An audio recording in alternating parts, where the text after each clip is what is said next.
pour pouvoir mettre de l'ordre. Tous ceux qui sont impliqués dans les assassinats des activistes des droits de l'homme se retrouveront devant le droit, jugés devant le droit et devant la justice, et ils répondront de ces effets. Qu'est-ce qui fait la différence entre célébrer aussi et rendre hommage à Rossi? Ah oui, il y a une grande différence entre pleurer aussi, célébrer aussi et rendre hommage. Pleurer, c'est que nous sommes des lâches. Parce que Rossi savait qu'elle allait mourir. Il nous l'a dit, prophète. Nous allons arroser des couleurs rouges notre sang, ce sol. Il savait qu'elle allait mourir. Ce n'est pas un lâche.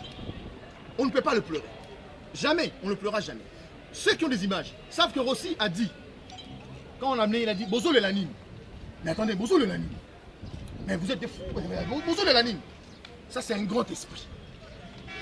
Rossi est un événement. Rossi est un modèle. Rossi est une inspiration. C'est pourquoi nous n'allons pas le pleurer. On doit le célébrer parce que nos enfants vont apprendre qui était ce monsieur. L'avenir de ce pays se trouve aujourd'hui au cœur de l'âme qui va continuer à rôder pour sensibiliser tous ces jeunes qui doivent se réveiller et prendre le risque pour ce pays, parce que ce pays nous appartient, nous tous. 3 mois après la mort de Rossi Simanga, on n'a pas voulu. Aujourd'hui, on a décidé à ce que vous êtes au niveau de vous êtes satisfait? Mon frère, Rossi est décédé, bon, Rossi a été assassiné par le pouvoir de Kinshasa, le gouvernement de la Gombe.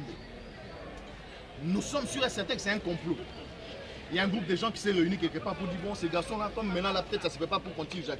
Tuer ces corps de lâches. Ça ne sert à rien. C'est rien ça. J'ai la rage. Pas la colère, j'ai la rage. Tuez. Et si vous tuez, prenez ces corps, brûlez-les. Prenez le sang, jetez dans le fleuve Congo. C'est plus que fort. Parce qu'on n'a pas peur de la mort. La mort, on l'affronte. On la regarde droit dans les yeux. Ce pays nous appartient. Ce n'est pas un pays à Kabila. Kabila est un citoyen comme tout le monde. Il a reçu le privilège. Et il est grand temps qu'il prenne des dispositions pour qu'il parte, pour que les Congolais dirigent leur pays. Je dis grand merci à tous ceux qui nous ont suivis. Le risque est le risque. Un homme prend le risque parce que l'avenir n'appartient pas à l'homme. L'avenir appartient au destin. Rossi, fin mission. Bravo, le peuple gagne toujours. Et M. Jekindala, un mot pour la diaspora congolaise.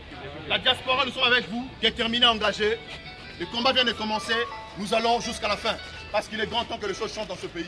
Le pays de Lumumba, le pays de Voulouzou Kimbangu.